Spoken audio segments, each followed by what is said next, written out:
I'm Carly Duckett. I'm an early childhood education major, and I am making this video for my social deviance class.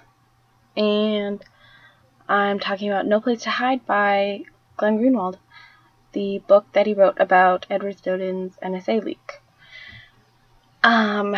So chapter 1 is called Contact, and it mostly talks about Snowden's first communication with Greenwald, in which he called himself Cincinnatus, after the Roman who led the army to victory and then gave up all his power and returned to farm life. So that really kind of talks about how his attitude towards his leak was humble, trying to do what was best for the U.S. rather than personal gain. Greenwald also goes on to describe his meeting with Laura several weeks after he ignores Cincinnatus's very driven attempts to get Greenwald to publish his leak.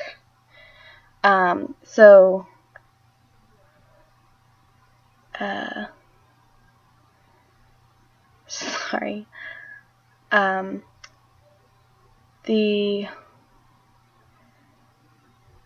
chapter goes on to talk about Greenwald and Laura getting together, talking about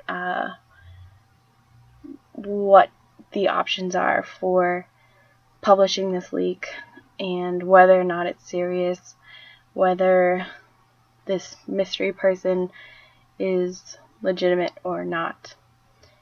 And Greenwald eventually agrees to hop on a plane to Hong Kong with Laura to meet who they would then find out to be Snowden, and reads 20-something articles that Snowden provides for them on that 16-hour flight to Hong Kong. And the last document that Greenwald reads of Snowden's is the letter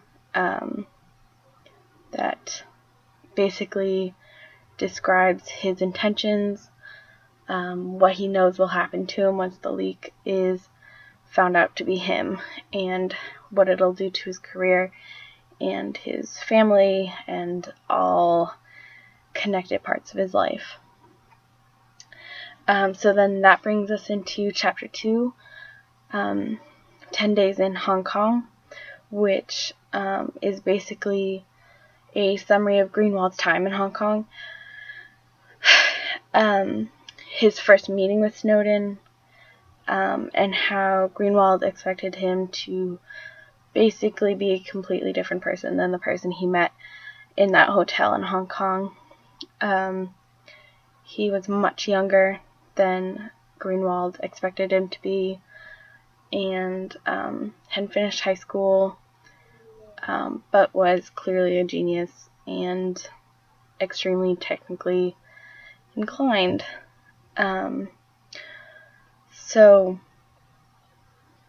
It basically documents the first couple of days, the anticipation, the fear, the dread, the paranoia, and mediating with The Guardian, which was Greenwald's publishing paper, and trying to get the Prism article posted before the Post could get their leak through first.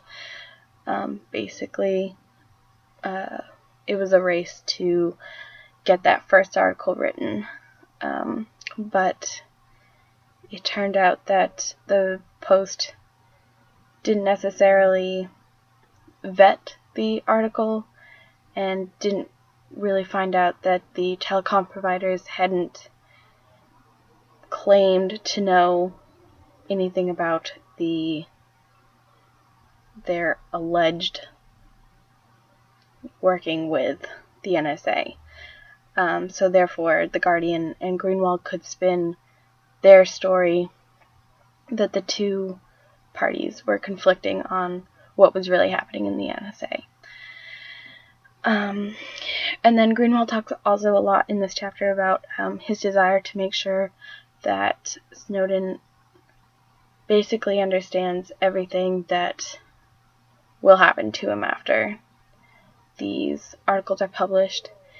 And he basically realizes from that letter and from having in-depth conversations with Snowden that Snowden is completely ready and devoted to this kind of martyrdom for the sake of internet freedom and security for the American people. And then that brings us into chapter 3, titled Collect It All, after Andrew's policy of collecting it all in mass communications. Everything that could be collected was meant to be collected by the NSA. So it basically talks about the size and scope of the documents that Snowden collected, how deep the metadata ran, how they know basically everything about everybody, how if you're on the grid, you're completely on the grid, and there's really no escaping.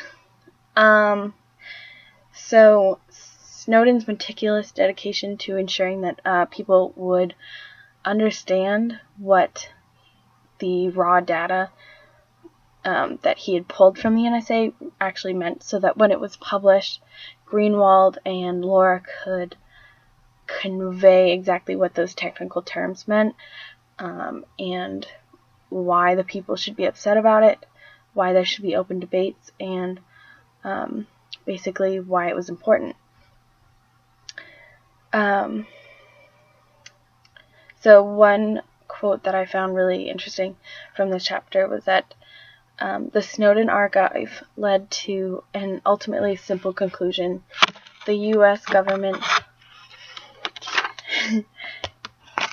had built a system that has as its goal the complete elimination of electronic privacy worldwide.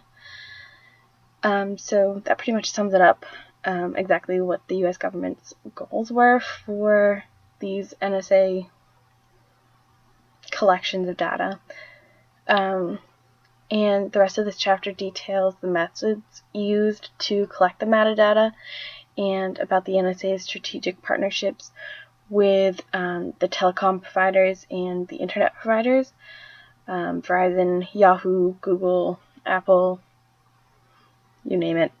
They were basically involved, and how and when things happened, how it unraveled, the company's claims, basically all that kind of related things. Greenwald really wraps up in this chapter. Chapter 4 is called The Harm of Surveillance. Greenwald talks about the contradiction of people having private parts of their lives, so like passwords, private conversations with psychologists or your neighbors or your best friends, basically anything that you wouldn't necessarily want a stranger off the street to know, but that so many people are just completely dismissive of internet privacy, even though basically anything that you could tell your best friend that you wouldn't want your nosy neighbor to know could be found on the internet through simple hacking like Verizon was caught doing. So Greenwald really expresses how privacy is imperative to the pursuit of happiness, because people can't be free when they're being watched, basically. And I thought that was really interesting, because he also talks about Brandeis and Olmsted v. U.S. and how that was established before even internet was conceived or possibly ever thought of, and how far basically we've come from that. But the chapter also talks about the NSA and the government has persuaded the public that surveillance is par for the course, that it is the age that we live in, even though half of what they collect is and will never be used. It's not for terrorist convictions, it's for post-criminal, I can't even think of the word, but people are getting nailed for things after they commit a crime for what is being pulled from the internet. That wasn't stated very well, but Chapter 5 is about the Fourth Estate. Greenwald discusses how different media outlets demonized him, how he was made fun of, how his career was damaged by the lies or misconduct of media outlets. Particularly the Times journalist Kaufman, his attacks through his interview with Andrew Sullivan, which was absolutely proved to be wrong, and which Sullivan confided in Greenwald that basically none of what he had said was actually accurate. So he talks about King's fabricated story about the agents' names in the NSA, which obviously had never been published or would never be published by Greenwald, and how Greenwald was supposedly to have threatened to release that information, even though there was never any threat of that. But Greenwald's biggest thing in this chapter is talking about the devotion of established journalists, and how media corporations really control their journalists, and how they don't really have a say in what they publish necessarily, because even published journalists who are opposed to surveillance criminalized Greenwald for his publication of Snowden's leak. So Greenwald's thesis is obviously that privacy is essential to living freely in today's political climate. How we live every day is basically through the internet. So if you feel like you're being watched, you're not living freely. You can't do what you would if you thought you weren't being watched. You don't function of your own accord, and you would always adhere to the listening party's expectations of your behavior. And that seems pretty obvious because we do it all the time. Psychologically, it's a proven fact. We act different when somebody watches.